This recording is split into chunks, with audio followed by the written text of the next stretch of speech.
परम श्रद्धेय श्री स्वामी राम सुखदास जी महाराज की श्रीमद् भगवत गीता पर टीका का अध्याय 3 कर्मयोग श्लोक संख्या 18 है।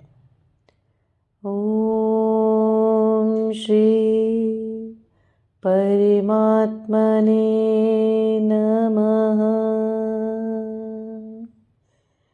न एव तस्य कृतेनार्थो न कृते नेह कश्चन न चास्य सर्वभूतेषु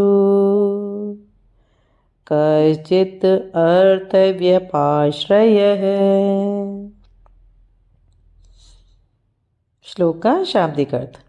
उस कर्म योग से सिद्ध हुए महापुरुष का इस संसार में न तो कर्म करने से कोई प्रयोजन रहता है और न कर्म न करने से ही कोई प्रयोजन रहता है, तथा संपूर्ण प्राणियों में किसी भी प्राणी के साथ इसका किंचित मात्र भी स्वार्थ का संबंध नहीं रहता।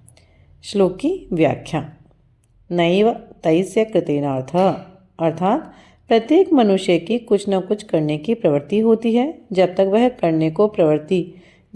करने की प्रवृत्ति किसी सांसारिक वस्तु की प्राप्ति के लिए होती है, तब तक उसका अपने लिए करना शेष रहता ही है।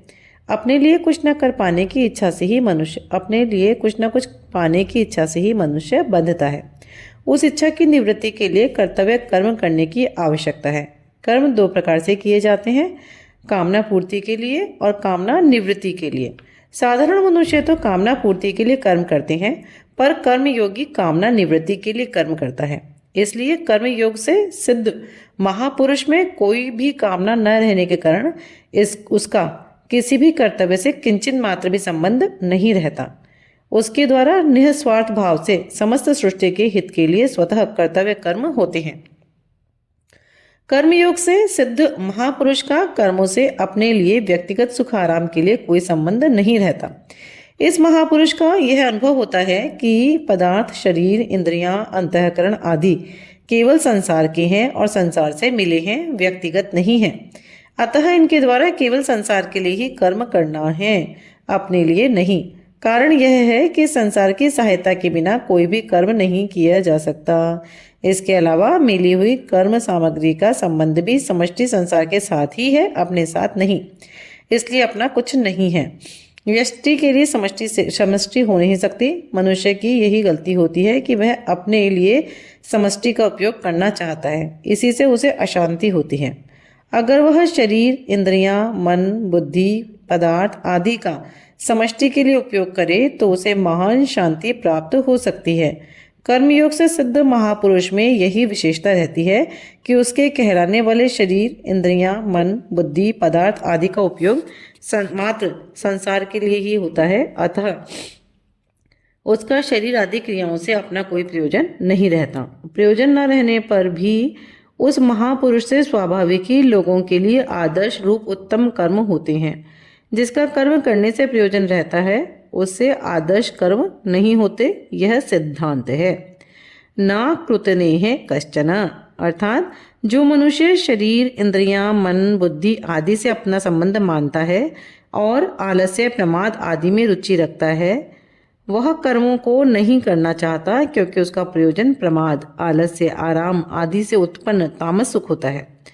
परंतु यह महापुरुष जो सात्विक सुख से भी ऊंचा उठ चुका है, तामस सुख में प्रवृत्त हो ही कैसे सकता है, क्योंकि उसका शरीर आदि से किंचित मात्र भी संबंध नहीं रहता। फिर आलस्य, आराम आदि में रुचि रहने का तो प्रश्न ही नहीं उठता। मार्मिक बात। प्रायः साधक कर्मों के ना करने को ही महत्व देते हैं। वे कर्मों से उपरत होकर समाधि में स्थित होना चाहते हैं, जिससे कोई भी चिंतन बाकी न रहे। यह बात श्रेष्ठ और लाभप्रद तो है, पर सिद्धांत नहीं है। यद्यपि प्रवृत्ति की अपेक्षा निवृत्ति श्रेष्ठ है, तथापि यह तत्व नहीं है। प्रवृत्ति अर्थात करना और निवृत्ति अर्थात ना करना दोनों ही प्रकृति के राज्य में है। निर्विकल्प समाधि तक सब प्रकृति का राज्य है, क्योंकि निर्विकल्प समाधि से भी व्युत्थान होता है। क्रिया मात्र प्रकृति में ही होती है। प्रकर्षेण करणम इति प्रकृति ही, और क्रिया हुए बिना व्युत्थान का होना संभव ही नहीं है। इसलिए चलने, बोलने, देखने, सुनने आदि की तरह सोना, बैठना, खड़ा होना, मौन होना, मूर्छित होना और समाधिस्थ होना भी क्रिया ही है। वास्तविक तत्व चेतन स्वरूप में प्रवृत्ति और निवृत्ति दोनों ही नहीं है। वह प्रवृत्ति और निवृत्ति दोनों का निर्लिप्त प्रकाशक है। शरीर से तादात्म्य होने पर ही शरीर को लेकर करना और न करना ये दो विभाग होते हैं, द्वंद्व होते हैं। वास्तव में करना और न करना दोनों की एक ही जाति है। शरीर से संबंध रखकर न करना भी वास्तव में करना ही है। जैसे गच्छति क्रिया है, ऐसे ही तिष्ठति भी क्रिया है। यद्यपि स्थूल दृष्टि से गच्छति में क्रिया स्पष्ट दिखाई देती है और तिष्ठति में क्रिया नहीं दिखाई देती, तथापि सूक्ष्म दृष्टि से देखा जाए तो जिस शरीर में जाने की क्रिया थी उसी में अब खड़े रहने की क्रिया है। इसी प्रकार किसी काम को करना और न करना इन दोनों में ही क्रिया है। अतः जिस प्रकार क्रियाओं का स्थूल रूप से दिखाई देना प्रकृति में ही है, उसी प्रकार स्थूल दृष्टि से क्रियाओं का दिखाई न देना भी प्रकृति में ही है। अर्थात प्रवृत्ति और निवृत्ति दोनों प्रकृति में ही हैं। जिसका प्रकृति एवं उसके कार्य से भौतिक तथा आध्यात्मिक और लौकिक तथा पारलौकिक कोई प्रयोजन नहीं रहता, उस महापुरुष का करने एवं न करने से कोई भी स्वार्थ नहीं रहता। जड़ता के साथ संबंध रहने पर ही करने और न करने का प्रश्न होता है, क्योंकि जड़ता के संबंध के बिना कोई क्रिया होती ही नहीं। इस महापुरुष का जड़ता से सर्वथा संबंध विच्छेद हो जाता है। प्रवृत्ति एवं निवृत्ति दोनों से अतीत सहज निवृत्त तत्व में अपनी स्वाभाविक स्थिति का अनुभव हो जाता है। अतः साधक को जड़ता से संबंध विच्छेद करने की ही आवश्यकता है। तत्व तो सदा ज्यों का त्यों विद्यमान ही है। न चास्य सर्वभूतेषु कश्चिद अर्थ व्यापाश्रय है। अर्थात शरीर तथा संसार से किंचित मात्र भी स्वार्थ का संबंध न रहने के कारण उस महापुरुष की समस्त क्रियाएं स्वतः दूसरों के हित के लिए होती हैं। जैसे शरीर के सभी अंग स्वतः शरीर के हित में लगे रहते हैं, ऐसे ही उस महापुरुष का अपना कहलाने वाला शरीर, जो संसार का एक छोटा सा अंग है, स्वतः संसार के हित में लगा रहता है। उसका भाव, उसकी संपूर्ण चेष्टाएं संसार के हित के लिए ही होती हैं।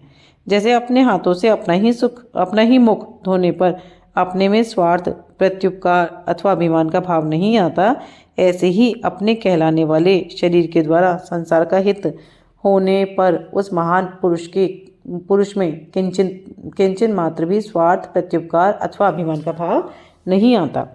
पूर्व श्लोक में भगवान ने सिद्ध महापुरुष के लिए कहा है कि उसके लिए कोई कर्तव्य नहीं है। तस्य कार्यम न विद्यते। उसका हेतु बताते हुए भगवान ने इस श्लोक में उस महापुरुष के लिए 3 बातें कही हैं। पहला, कर्म करने से उसका कोई प्रयोजन नहीं रहता। दूसरा, कर्म न करने से भी उसका कोई प्रयोजन नहीं रहता। तीसरा, किसी भी प्राणी और पदार्थ से उसका किंचन मात्र भी स्वार्थ का संबंध नहीं रहता, अर्थात उससे कुछ पाने से भी उसका कोई प्रयोजन नहीं रहता। वस्तुतः स्वरूप में करने अथवा न करने का कोई प्रयोजन नहीं है। किसी व्यक्ति तथा वस्तु के साथ कोई संबंध भी नहीं है, कारण कि शुद्ध स्वरूप के द्वारा कोई क्रिया होती ही नहीं। जो भी क्रिया होती है वह प्रकृति और प्रकृतिजन्य पदार्थों के संबंध से ही होती है। इसलिए अपने लिए कुछ करने का विधान ही नहीं है। जब तक मनुष्य में करने का राग, पाने की इच्छा, जीने की आशा और मरने का भय रहता है, तब तक उस पर कर्तव्य का दायित्व रहता है। परंतु जिसमें किसी भी क्रिया को करने अथवा न करने का कोई राग नहीं है, संसार की किसी भी वस्तु आदि को प्राप्त करने की इच्छा नहीं है, जीवित रहने की कोई आशा नहीं है और मृत्यु से उसको कोई भय नहीं है, उसे कर्तव्य करना नहीं पड़ता। प्रत्युत उससे स्वतः कर्तव्य कर्म होते रहते हैं। जहाँ अकर्तव्य होने की संभावना हो, वहीं कर्तव्य पालन की प्रेरणा रहती है। विशेष बात, गीता में भगवान की ऐसी शैली रही है कि वे भिन्न भिन्न साधनों से परमात्मा की ओर चलने वाले साधकों के भिन्न भिन्न लक्षणों के अनुसार ही परमात्मा को प्राप्त सिद्ध महापुरुषों के लक्षणों का वर्णन करते हैं। यहाँ 17वें 18वें श्लोक में भी इसी शैली का प्रयोग किया गया है। जो साधन जहाँ से आरंभ होता है, अंत में वहीं उसकी समाप्ति भी होती है। गीता में कर्मयोग का प्रकरण यद्यपि दूसरे अध्याय के 39वें श्लोक से आरंभ होता है, तथापि कर्मयोग के मूल साधन का विवेचन दूसरे अध्याय के 47वें श्लोक में किया गया है। उस श्लोक के 4 चरणों में, उस श्लोक के 4 चरणों में यह बताया गया है। नंबर 1, कर्मण्यवाधिका रस्ते, तेरा कर्म करने से ही अधिकार है, तेरा कर्म करने में ही अधिकार है। माँ फलेषु कदाचन, कर्म फलों में तेरा कभी भी अधिकार नहीं है। माँ कर्म फल हेतुर्भुर, तू कर्म फल का हेतु मत बन। माते संगोत्सवत कर्माणि, तेरा कर्म न करने में आसक्ति न हो। प्रस्तुत 18वें श्लोक में ठीक उपयुक्त साधना की सिद्धि की बात है। वहाँ दूसरे अध्याय के 47वें श्लोक में दूसरे और तीसरे चरणों में साधक के लिए जो बात कही गई है वह प्रस्तुत श्लोक के उत्तरार्ध में सिद्ध महापुरुषों के लिए कही गई है कि उसका किसी भी प्राणी और पदार्थ से कोई स्वार्थ का संबंध नहीं रहता। वहाँ पहले और चौथे चरण में साधक के लिए जो बात कही गई है वह प्रस्तुत श्लोक के पूर्वार्ध में सिद्ध महापुरुष के लिए कही गई है कि उसका कर्म करने अथवा न करने दोनों में ही कोई प्रयोजन नहीं रहता। इस प्रकार 17वें 18वें श्लोक में कर्मयोग से सिद्ध हुए महापुरुषों के लक्षणों का वर्णन ही किया गया है। कर्मयोग के साधन की दृष्टि से वास्तव में 18वां श्लोक पहले तथा 17वां श्लोक बाद में आना चाहिए, कारण कि जब कर्मयोग से सिद्ध हुए महापुरुष का कर्म करने अथवा न करने से कोई प्रयोजन रहता ही नहीं तथा उसका किसी भी प्राणी पदार्थ से किंचित मात्र भी स्वार्थ का संबंध नहीं रहता, तब उसकी रति, तृप्ति और संतुष्टि अपने आप में ही हो जाती है। परंतु 16वें श्लोक में भगवान ने मोघम पार्थ स जीवति पदों से कर्तव्य पालन न करने वाले मनुष्य के जीने को निरर्थक बताया था। अतः 17वें श्लोक में यह तू पद देकर यह बतलाते हैं कि यदि सिद्ध महापुरुष कर्तव्य कर्म नहीं करता तो उसका जीना निरर्थक नहीं है, प्रत्युत महान सार्थक है, कारण कि उसने मनुष्य जन्म के उद्देश्य को पूरा कर लिया है। अतः उसके लिए अब कुछ करना शेष नहीं रहा। जिस स्थिति में कोई भी कर्तव्य शेष नहीं रहता, उस स्थिति का साधारण से साधारण मनुष्य भी प्रत्येक अवस्था में तत्परता एवं लगन पूर्वक निष्काम भाव से कर्तव्य कर्म करने पर प्राप्त कर सकता है, क्योंकि उसकी प्राप्ति में सभी स्वतंत्र और अधिकारी हैं।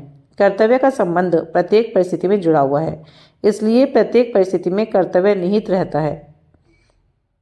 केवल सुख लोलुपता से ही मनुष्य कर्तव्य को भूलता है। यदि वह निस्वार्थ भाव से दूसरों की सेवा करके अपनी सुख लोलुपता मिटा डाले तो जीवन के सभी दुखों से छुटकारा पाकर परम शांति को प्राप्त हो सकता है। इस परम शांति की प्राप्ति में सबका समान अधिकार है। संसार के सर्वोपरि पद आदि सबको समान रूप से मिलने संभव नहीं है, किंतु परम शांति सबको समान रूप से ही मिलती है। श्लोक का परिशिष्ट भाव। संसार में करना और न करना दोनों सापेक्ष हैं, इसलिए मेरे को कुछ नहीं करना है, यह भी करना ही है, परंतु परमात्मा तत्व में न करना निरपेक्ष है, स्वाभाविक है, कारण कि चिन्मय सत्ता का न तो क्रिया करने के साथ संबंध है और न करने के साथ ही कोई संबंध है। इसलिए परमात्मा तत्व को प्राप्त हुए कर्मयोगी महापुरुष का न तो किसी वस्तु से कोई संबंध रहता है, न व्यक्ति से कोई संबंध रहता है, न क्रिया से कोई संबंध रहता है। यो व तिष्ठति निगते, उसकी दृष्टि में एक चिन्मय सत्ता के सिवाय कुछ भी नहीं रहता है। श्लोक संख्या 18 अध्याय 3 यहाँ संपूर्ण होती है। इति श्री।